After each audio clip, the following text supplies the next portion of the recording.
Welcome to Francis Reads the Bible. Today I'm on to episode 32. And episode 32 is about Jacob's preparation to meet his brother Esau. So on his way, some angels met him. When he saw them, he said, "This is God's camp." So he named the place Mahanaim. Mahanaim means double camp or two camps. I'm just amazed how in the Old Testament these people were not Christians, they were not Muslims, but they understood the supernatural. On his way, he wasn't alone. He saw angels. The angels met him. When he saw them, he knew, oh, these were angels. Meaning Jacob's eyes were open spiritually for him to have known the people he met on the way were angels. When he saw them, his spiritual eyes were open. He saw them and he said, "This is God's camp. These are God's angels." He knew once his because he wasn't alone, he was with his people. But when he saw them, he knew, you know. So it's amazing to me. So Jacob sent messengers ahead of him to his brother Esau in the country of Edom. Remember what Jacob did to Esau? He stole Esau's birthright, and he also stole Esau's blessings from their father. He lied, he did all that. So now he's worried, he's afraid that after 20 years, his brother might still be bearing a grudge and would want to kill him, and not just kill him, but kill his family. So in 4, he told them, "Tell him, I, Jacob, your obedient servant, ha ha ha, now you're a servant, report to my master Esau that I have been staying with Laban, and I have delayed my return until now. I own cattle, donkeys, sheep, goats, and slaves. I am sending you word, sir, in the hope of gaining your favor." He was trying, I think he was trying to see if his brother was still angry enough. So in 6, the messengers came back and said, "We went to see your brother Esau, and he is already on his way to meet you. He has 400 men with him." Ha! I can imagine Jacob's reaction. 400 what? Are they coming to kill me and my family? So Jacob was frightened and worried, and he divided his people into two groups, family into two groups: the sheep, goats, cattle, and camels. If Esau comes and attacks the first group, the other may be able to escape. It reminds me of something my dad always did when we were in boarding school. We were four of his children in boarding school in the eastern part of Nigeria. And then when there were buses taking us from school back to Lagos or from Lagos to school, my dad would never, ever put all his children in one vehicle. If there were four buses, we would each go on one on one. If there were two buses, he would split us into two, two. If there were three buses, two, one, or something.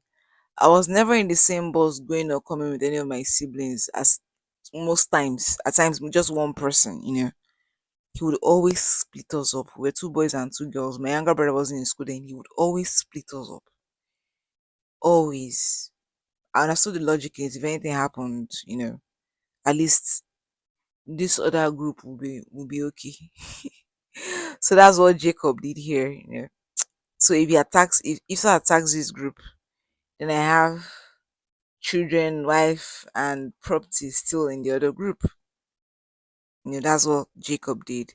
And the thing is, I think Jacob has come to realize how bad what he did to his brother was, how bad what he did was, because now he'd experienced what he did from what his uncle did to him. And as usual, these are my thoughts. I think sometimes people don't see or understand what they've done until they experience what they did to that person. So Jacob has been tricked, he's been lied to, his uncle has done so many things to him, just like he did to Esau. And I'm sure he's realized how angry his brother must be for what he did, which was even worse. He stole his birthright, stole his blessings, took everything from him. Now he understands, and Jacob understands, if I'm in my brother's shoes, I'm going to kill not just me, but every member of my family, wipe everybody out. So he's trying to be cautious. He's trying to ask for forgiveness, so many things. And as usual, those are my thoughts, as imperfect as they are, or as I understand what I'm reading, which is why you should also read your Bible. Because I'm doing this because in the hopes of, it helps people get to read their Bible, even if it's just not me. At least, like Francis said, this. Let me even see that chapter for myself. Let me even understand it, and so something like that. So yes, so Jacob knew, ah, nothing can help me in this situation except God. So he went to God in prayer and said, God of my grandfather Abraham, God of my father Isaac, hear me. You told me, Lord, to go back to my land. The person that told me to go back to this land, I've done so many evil things. I don't even deserve all the kindness and faithfulness that you show me, your servants. I crossed the Jordan with nothing but a walking stick, and I have come back with these two groups. Save me, I pray, from my brother Esau. One thing I've learned from this verse 9 to 12, okay, even from the previous verses, are Jacob used logic, he used wisdom, like dividing his family into two. But he also knew it was not by power, it could not be by might. He also had to involve God, even though he was wise enough to have done his own, the best he could do. But it's also important to involve God, which is something I'm learning. Yeah, do the best you can do, but as you're doing that, don't do it on alone, on your own power. As you're doing, involve God every step of the way, which was what um Jacob did. And also in certain situations, remind God of the prophetic words, the promises, the covenants, all he's told you, said to you. Remind him of his word, which is what Jacob was doing. You said this, you said that. Remember that you promised to make everything go well for me. You said you were going to do this, you said you were going to do that. Look at me. Don't let my brother kill me. Don't let him kill my family. Now he's handing it over to God. Yes, Jacob was a trickster, but he'd seen what God had done for him. Jacob was not the person he used to be before. He'd seen all the things that God had done for him when he was with his uncle for 20 years. How his uncle tried to cheat him so many times and God still showed up for him. Uncle will say, no, let it be the spotted young. All the animals will be spotted young. Could have only be God. Oh, let it be only freckled. All the animals will turn out to be freckled when they were born. It could have only been God. It was not because of Jacob. And Jacob understood this. So he was involving God in this matter. What is that situation, Francis? No matter how wise you think you are, involve God like Jacob did. So after spending the night there, Jacob chose from his livestock presents for his brother Esau: 200 female goats, 20 males, 200 female sheep, 20 males, 30 male camels with their young, 40. So many, so many, so many, so many gifts for his brother. You know, because remember, he took his brother's blessing and birthright, as in Jacob would just do anything to make this thing right. I'm sure he understands now how evil and how bad Jacob was not the man he was 20 years ago. He's a changed man. His uncle has so dealt with him. Life has shown him so many things. He's not that man anymore. So in 17, he ordered the first servant. When my brother Esau meets you and he asks, who is your master? Where are you going? Who owns these animals in front of you? You must answer, they belong to your servant Jacob. He sends them as a present to his master Esau. Jacob himself is right behind us. He did this to the second, to the third. He divided all the gifts and everybody. Jacob was the brother that could not even give his own brother Esau beans, porridge, or pottage to eat when he was hungry. Now he's trying to show his brother, see, in fact, everything I own is yours. I've never given you a gift before. Take all of this. I'm so sorry. This was an indirect message. So when you come to the first group, you see gifts for you, second gifts for you, third gifts for you. You know. And this is what you must say to Esau when you meet him. You must say, yes, your servant Jacob is right behind us. Jacob was thinking, I will win him over with gifts, and when I meet him, perhaps he will forgive. This a brother he has never given a gift. He could never even give him food to eat without taking anything in return. Like I said, Jacob is not the man he was 20 years ago.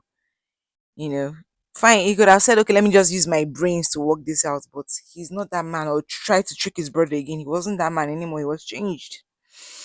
So they all left. So that same night, Jacob got up, he took his two wives, his two concubines, his 11 children, and crossed the Jabbok River. After he sent them across, he also sent across all that he owned, but he stayed behind alone. Then a man came and wrestled with him until just before daybreak. I wonder how you would just be somewhere. A man will just come and both of you will just be wrestling. Every time I read this part, I'm like, wait, were they fighting or what? Why? For what reason? Or were they just playing? When the man saw that why was the man struggling with him? You just wake up, you see somebody struggling with you, someone just come and start struggling with you. And then in 25, when the man saw that he was not winning the struggle, he hit Jacob on the hip and it was thrown out of joint. The man said, let me go. Daylight is coming. This was in the early hours of the morning. This should be like between 3 to 5 a.m. ish, I think. And Jacob was like, I won't go on, as in, I won't unless you bless me. I'm wondering, why would Jacob say he was not going to let this man go unless he blesses him? Remember, Jacob's spiritual eyes are open, or were open. In the beginning of this same chapter, he saw a group of people. He wasn't even alone, he was with his whole family, but he knew these people were angels. And he said, man, this is God's camp. His eyes were open. So seeing this person, he knew, I'm going to meet my brother Esau. I have prayed, blessing. My answered prayers are here. You must bless me. You must give me the blessing I seek. So Jacob knew his spiritual eyes were open. He knew who he'd met. He knew who he was, wrestling with. He knew it wasn't an ordinary human. Because, like I said, his spiritual eyes were open. Not everyone human we see are humans. Some are angels, some are not of God, some are, So yeah. So and the man asked him, what is your name? Jacob, he answered, and the man said, your name will no longer be Jacob. You have struggled with God and with men, and you have won, so your name will be Israel. Israel means he struggles with God, or God struggles. So Jacob said, now tell me your name. But the man said, why do you want to know my name? Then he blessed Jacob. This was the answer, Jacob sought. He'd prayed and prayed to God for help. And then he said, I have seen God face to face and I am still alive. So he named the place Peniel. Peniel is a very beautiful name. It means the face of God. Peniel. Very lovely name. Then the sun rose as Jacob was leaving Peniel and he was limping because of his hip.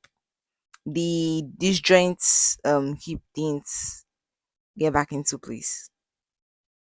I wonder if Jacob stopped limping after that, but for now he was.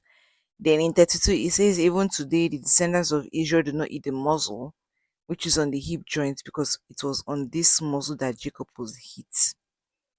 Something came to me as I was reading this chapter. Aside from all the things I've talked about, it's about how when you enter into a covenant with a spiritual being, an agreement, a contract, it transcends just you. Which is why in some churches, sometimes people pray for to break ancestral covenants and curses. Abraham or Abraham's blessings, even when he died, it still stayed in his lineage, his bloodline, the covenant with that God. And God had to come and renew that covenant with Isaac and renewed it again with Jacob. If you make a covenant with God, it transcends you, it moves into your bloodline, and the blessings that come with it, your your descendants will reap it, just like Isaac and Jacob were or have or had. And then if you make a covenant with the devil or any lesser god, your descendants will reap the blessings or the curses there are consequences that come with it, because it's spiritual. When you make a covenant with a spirit, it is not just you, it is your whole bloodline. Everybody is involved. I know people are just looking at the instant gratification. Let me just make this money now. But after making this money now, what about your children unborn that are still little? What about your grandchildren, great grandchildren? What are you leaving behind for them? Are you leaving behind blessings or curses for them? You might think, oh, you're just making the money to use and take care of them, but what about the consequences or whatnot? Because it's not just you. Remember, that's what this chapter is also showing. And then sometimes many of us, me inclusive, which I said many of us, we try to do things by our own power, our own human wisdom. We feel we're so wise. Jacob was wise. He, divided his whole family. He sent gifts ahead. He done all that, but he still involved God in it. God, remember, oh, you promised me. You said this, you said that. Help me, save me, protect me. See what I'm doing, see where I'm going. He involved God. And as always, these are my thoughts. I'm not a pastor or any position in the church. This is Frances Reads the Bible with me, Frances. Okay, God bless you and goodbye.